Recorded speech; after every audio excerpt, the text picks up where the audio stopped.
Have you ever wondered what Kansas was like during the Civil War? Imagine a place caught in the crossfire of a nation divided, where the echo of cannon fire and the clash of swords were daily realities.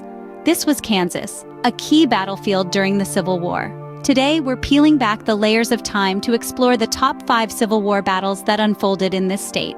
These were not mere skirmishes, but key turning points that shaped the course of American history. Each battle tells a tale of courage, of strategy, and of the indomitable spirit of those who fought and bled on these fields. Why should you care? Because these battles are part of our shared story, a testament to the struggles that forged the nation we live in today. So buckle up, history buffs. We're about to plunge into the heart of the American Civil War. Join us as we journey back to the tumultuous times of the Civil War in Kansas. Our first stop is the Battle of Blackjack, which took place on June 2, 1856. This encounter was not merely a skirmish on the fringes of the American frontier. It was a precursor to the American Civil War, a violent argument over the future of a nation. The Battle of Blackjack took place near Baldwin City, Kansas. The protagonists of this historic clash were none other than the fiery abolitionist John Brown and a pro-slavery faction led by Henry C. Pate. Their dispute was over nothing less than the question of whether the Kansas Territory would enter the Union as a free or slave state. The day was hot and tense. Brown, with a band of 29 men, faced off against Pate and his 58 men. The battle raged for 3 long hours, with both sides giving and taking heavy blows. But finally, Brown's men broke through Pate's line, capturing him and his men. Yet it wasn't the battle itself that made it significant. It was the fact that it was the first time that Brown directly engaged in armed conflict against pro-slavery forces. It was a clear message to the nation. The issue of slavery was not going to be resolved around negotiation tables. It was to be decided on the battlefield. The Battle of Blackjack was a turning point. It was a moment when the issue of slavery moved from the halls of Congress into the hands of men willing to fight and die for their beliefs. It was a harbinger of the much larger, much bloodier conflict that was to come, the American Civil War. From this battle, John Brown emerged as a symbol of the abolitionist movement, a man who was willing to take up arms for the cause of freedom.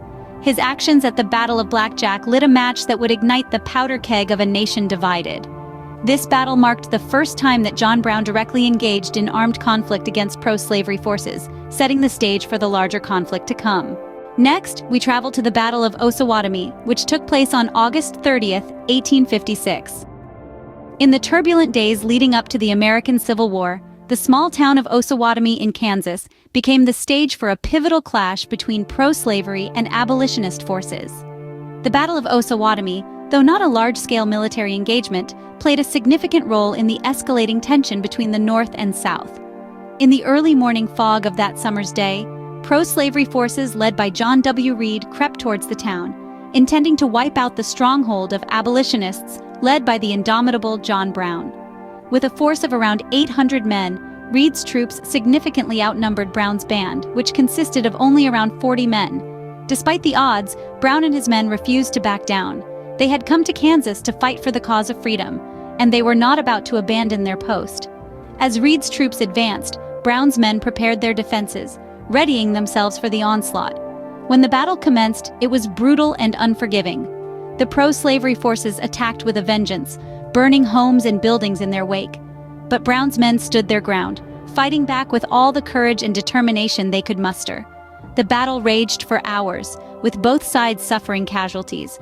Though Brown's forces were eventually forced to retreat, the Battle of Osawatomie was far from a clear victory for the pro-slavery forces. The fierce resistance put up by Brown and his men served as a potent symbol of the abolitionist cause, inspiring others to take up arms in the fight against slavery. The Battle of Osawatomie might not be the most famous of Civil War battles, but its impact on the fight for freedom cannot be underestimated.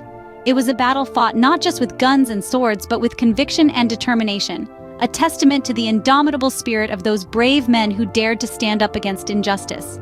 Despite being outnumbered, John Brown's forces put up a fierce fight, making this battle a symbol of resistance for abolitionists. Our third battle takes us to Marais des Cygnes, fought on May 15, 1858. This conflict, often overlooked in the annals of history, is a crucial piece in the puzzle of pre-Civil War tensions. In the heartland of America, the rolling prairies of Kansas, a violent clash was brewing. The Battle of Marais des Cygnes was not a grand spectacle of armies, but a gritty skirmish between two deeply opposing forces. On one side, the pro-slavery border ruffians, a group of Missourians who were staunch advocates for the institution of slavery. On the other, the anti-slavery Free Staters, determined to ensure Kansas entered the Union as a free state. The stage was set, the players assembled, and the tension palpable.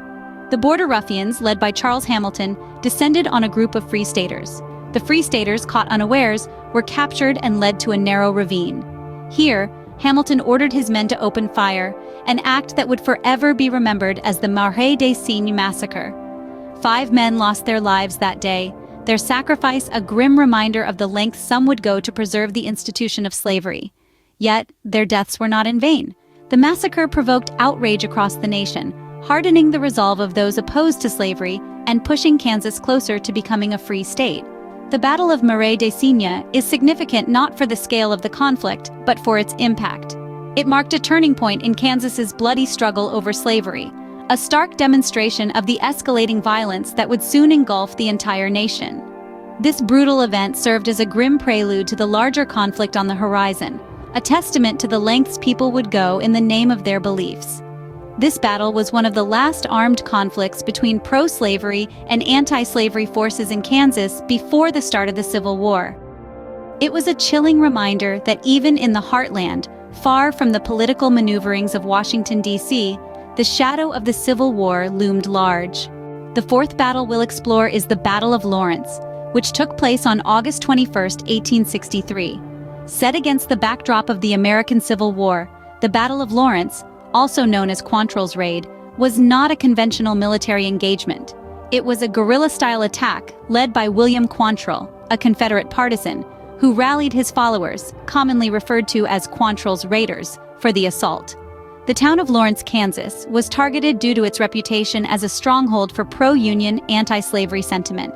It was home to many abolitionists and was seen as a symbol of the Free State movement. The attack was swift, brutal, and deadly. By the end of the day, Lawrence was left in ruins, and around 200 men and boys had been killed.